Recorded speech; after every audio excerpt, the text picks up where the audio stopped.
तो big boy billionaires idea basically था कि देश के लीडिंग कॉर्पोरेट्स को हाईलाइट करा जाए, उनका जिनकी इंडस्ट्री में धाक चलती है, जिन्होंने गजब के इंस्टीट्यूशंस, गजब की कंपनीज खड़ी करके दिखाया है, और बट ऑब्वियस जो बिलियनियर्स हैं और उनकी कंपनी जिनसे वो बड़े बने, उन कंपनीज की आज चर्चा करी जाए, या फिर उनके पास एक पोर्टफोलियो ऑफ कंपनीज है तो सबसे प्रिफर्ड बेट फंडामेंटली जो नजर आती है उन स्टॉक्स को हाईलाइट करा जाए। तो हमेशा की तरह कुछ बेहतरीन फंडामेंटल वाली कंपनीज लेकिन पैक बने हैं ये इंडिया के बिग बॉय बिलियनियर्स। और एक बात और बता दूं, ये हमारी कोई ब्रांच नहीं है, नक्कलों से सावधान।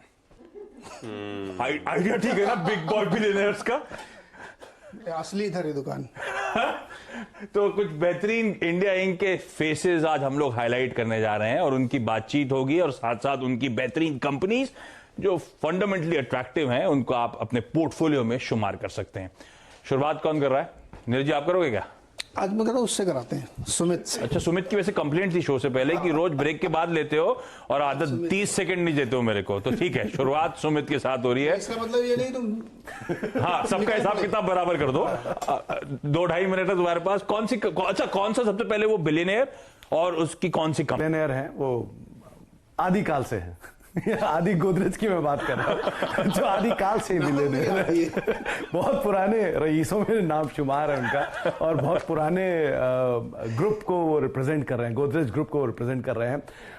जो मतलब उनके पोर्टफोलियो में Godrej consumer, industries, properties, Agrovet और कई सारे नॉन लिस्टेड कंपनीज भी हैं और कई सारे बड़े ग्रुप्स के अंदर वो बतौर डायरेक्टर भी हैं और बहुत सारी कंपनीज में उनका, बहुत सारे ग्रुप्स में उनका स्टेक भी है, नॉन लिस्टेड ग्रुप्स जो है उनका।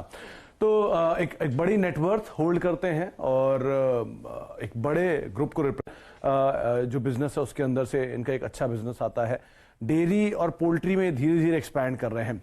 हर सेक्टर के लिए अच्छे अच्छे ट्रिगर्स हैं। चाहे आप एग्रोकेमिकल में जाएंगे तो बेहतर मॉनसून होगा, आप डेयरी में आएंगे तो जो एक डिमांड इंक्रीज है वो, पोल्ट्री प्राइसेस ऑलरेडी अपने नए ऑल टाइम हाइस के आसपास कामकाज कर रहे हैं।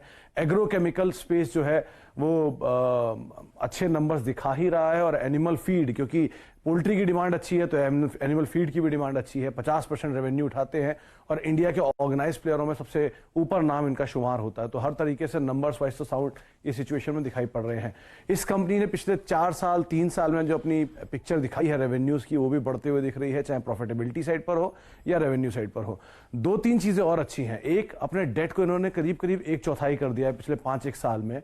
प्रमोटर का स्टेक हर क्वार्टर दर क्वार्टर बढ़ता चला जा रहा है। पिछले आप करीब 8 क्वार्टर उठा के देख लीजिए, सब में प्रमोटर का स्टेक सिर्फ बढ़ती ही साइड पर है और दूसरी तरफ से डेट भी रिड्यूस हो रहा है। तो इसका मतलब कैश फ्लोज इतने स्ट्रांग है कि वो डेट को भी रिड्यूस कर पा रहे हैं और साथ साथ अपना जो स्टेक है वो भी इनहैंस कंपनी कर रही है। तो नंबर्स ठीक है। जिस बिजनेस में वो बिजनेस अर्बन साइड पर है तो वहां पर भी एक अच्छी ग्रोथ है और लॉकडाउन के बाद से जिस तरह से अपटिक आया है खासतौर से पैकेज फूड इंडस्ट्री में, वो इस कंपनी के लिए काफी सराहनीय है। वेंकीज के नंबर से ही आपको क्लियर हो जाएगा कि गोदरेज एग्रोवेट के नंबर्स में किस तरह का सुधार आ रहा है। तो ओवरऑल अच्छे नंबर्स, अच्छी कंपनी और बहुत ही स्ट्रांग ग्रुप और बिलियनर तो है ही आदिकाल से, तो आप जानते हैं। तो आदिकाल से जो बिलियनर आदि गोदरेज साहब हैं, उनकी उनके पोर्टफोलियो में कई सारे कंपनीज हैं। गोदरेज ग्रुप के पास कई सारी कंपनीज हैं, उनमें से सबसे प्रेफर्ड इस समय जो नजर आती है वो है आपकी स्क्रीन पर गोदरेज एग्रोवेट। बाकी सब तो सुमित ने बताया, लेकिन एक चीज पता है मुझे, इसके फ्रोजन प्रोडक्ट सबसे पहले शेल्फ में खत्म हो जाते हैं। तो सबसे पहले फ्रोजन प्रोडक्ट्स की इसकी डिमांड होती है और उसके बाद जब नहीं होता तो फिर बाकी प्रोडक्ट्स आपको मजबूरी में उठाने पड़ते हैं। वो नॉनवेज फ्रोजन प्रोडक्ट्स की मैं बात कर रहा हूं, इसलिए आप दोनों लोग यहाँ पे जो खड़े हैं ना, दोनों सरप्राइज में कौन से प्रोडक्ट्स की मैं बात कर रहा हूं, क्योंकि दोनों छूते नहीं है। लेकिन गजब का धंधा है, इस कंपनी को लड़ा पे रखिएगा आप लोग। अच्छा, दूसरा स्टॉक एक काम करते हैं, यतिन के पास चलते हैं, यतिन से समझते हैं कौन से बिलियनर को वो हाईलाइट करने वाले हैं और क्यों उनका कौन सा स्टॉक पसंद आ रहा है। तो देखिए, गुजरात ने हिंदुस्तान को बहुत सारे बिलियनर दिए हैं, बहुत सारे अच्छे लोग दिए हैं, प्रधानमंत्री जी भी दिए, प्रधानमंत्री जी भी दिए हैं, राष्ट्रपिता जी भी दिए हैं, सब कुछ सब कुछ दिया है। दिया कैसे भूल गया? वही तो बता रहे। तो देखिए, ये गुजरात के एंटरप्रेन्योर जो होते हैं ना, वो काफी दमखम रखते हैं। तो ये ऑफेंड हो रहे हैं।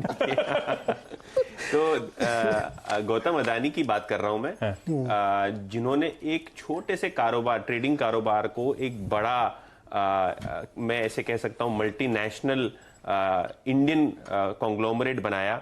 पावर से लेके ट्रांसमिशन से लेके एनर्जी सेक्टर से लेके पोर्ट्स, सारे के सारे जो इंफ्रास्ट्रक्चर हेवी पोर्टफोलियोज हैं वो गौतम अदानी मैनेज करते हैं। अगर आप इनकी फ्लैगशिप कंपनी देखें तो वो है अदानी पोर्ट, और जहां से मैं आता हूं गुजरात के कच्छ जिले से, वहां उनका एक बहुत बेहतरीन मुंद्रा पोर्ट है। तो ये कंपनी का नाम एक जमाने में मुंद्रा पोर्ट हुआ करता था, जो अभी Adani port and special economic zone के नाम से जाना। हाँ, मैंने पोर्ट देखा है। अदानी पोर्ट के आसपास तो बिल्कुल बंजर जमीन है दूर दूर तक, तो आप बहुत दूर रहते हो। तो रेगिस्तान है वो। और ये जो हिंदुस्तान का सबसे वेस्टर्न कोस्ट है, जो वेस्टर्न तट है, उसमें एक स्ट्रेटेजिक पोर्ट है। क्योंकि इसमें बहुत बड़े बड़े जहाज जो है ना, वो दरिया इस प्रकार से बना हुआ है कि वहां बड़े बड़े जो वेसल्स होते हैं वो पार्क हो सकते हैं और वहां से माल की ढुलाई और अनलोडिंग। लोगों ने पाइपलाइन वगैरह भी लगा दी बड़े कॉर्पोरेट्स ने। बिल्कुल बिल्कुल। तो ये अदानी विल्मर का प्लांट भी वही है। तो अगर आप देखें ना, तो 50 किलोमीटर लंबे जहाज खड़ा रहता है, उसमें से ऑयल जो होता है ना, पाम तेल कच्चा, वो पाइप से जाता है और सीधे रिफाइनरी में जाके पैक हो जाता है विदाउट एनी ह्यूमन इंटरवेंशन। तो उसको हाथ लगाने की जरूरत नहीं, सीधा पाइप टू प्रोसेस और पैकेट हो जाता है वो। तो बहुत ही स्टेट ऑफ द आर्ट मैं कहूंगा। इनकी वेस्टर्न छोड़ पे पकड़ है, और ईस्ट में उन्होंने थोड़े दिनों पहले ही कृष्णापट्टनम पोर्ट का एक्विजिशन कंप्लीट किया।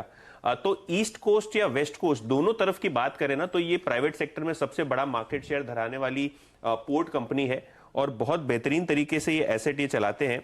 अगर आप कंपनी की रीसेंट मैनेजमेंट कमेंट्री देख लें तो इन्होंने काफी अच्छा गाइडेंस दिया है। अच्छा गाइडेंस क्या दिया है कि यहां से वॉल्यूम्स जो है, जो पोर्ट के वॉल्यूम होते हैं, वो 13% कैगर से बढ़ेंगे अगले 3 सालों के लिए। अच्छा, एबिटा मार्जिन पे बहुत अच्छा गाइडेंस दिया है। 58% का जो एबिटा मार्जिन है FY20 में, वो लगभग 70% के ऊपर हो जाएगा। यानी 72% का आकलन जो है मैनेजमेंट कहता है कि FY23 में उनके मार्जिन एक्सपैंड हो जाएंगे। यानी यहां से लगभग 25 से 30% का एबिटा इंप्रूवमेंट हम सीधे मार्जिन से आते हुए देखेंगे।